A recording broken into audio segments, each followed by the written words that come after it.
All right, so Mark, if you came to one JV game, if you came to all the JV games, it should be no surprise that Marcus Rocha is getting the offensive most valuable player. And so,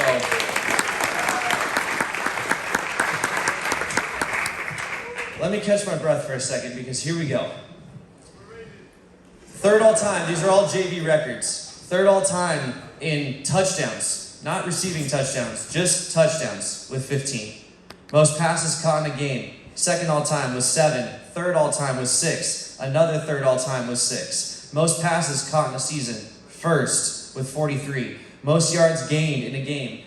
Not receiving, gained overall. Second all time, 198 versus Escondido, which is an important game. Fourth all time with 186 against Rancho Buena Vista. Most yards gained in a season in terms of receiving. First with 1,133. All-time JV total offense. Ninth all-time with 1,133. The only non-quarterback on the list. Punt return average. Fifth all-time. 17.9 average.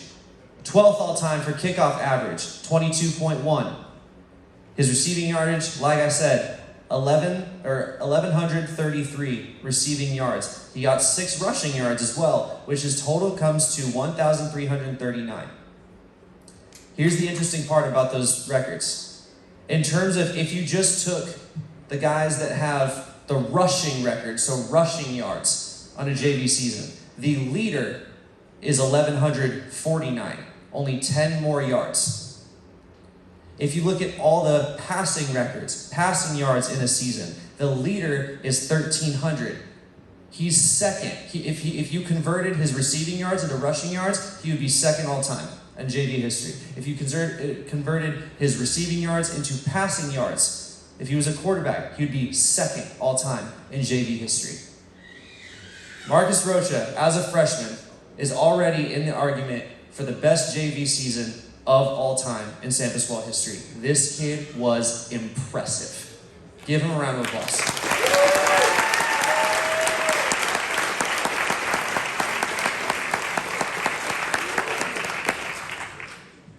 That's it. That's all I got for right now in terms of the paper. But here's the thing. It would be really easy to be the guy that's doing it every single game, that's making the wow plays from game 1, his first catch. You're like, oh boy. It would be really easy to take that into practice and go, I'm good for the day. I'll kind of half the effort. I can miss here and there. It's conditioning day. I'll just kind of jog it. Here we go. That was never the case. He was 100% effort every single day. Never complained, never anything, and it would be easy to be putting up those numbers, and then when the game is not going the way that he thinks it should be going, to start complaining, well, I'm doing my job, and he never did that. And then when I would come to him and say, hey, you're doing a lot of good things, but this thing wasn't right. We took us a very long time to get the drag route correct. Marcus, when are we going to get that correct, right? When are we going to get this thing correct? We need to correct the angle on this. We need to correct how many steps you're taking on this or whatever. It'd be very easy to roll your eyes and go, Coach, read the card again and then talk to me later.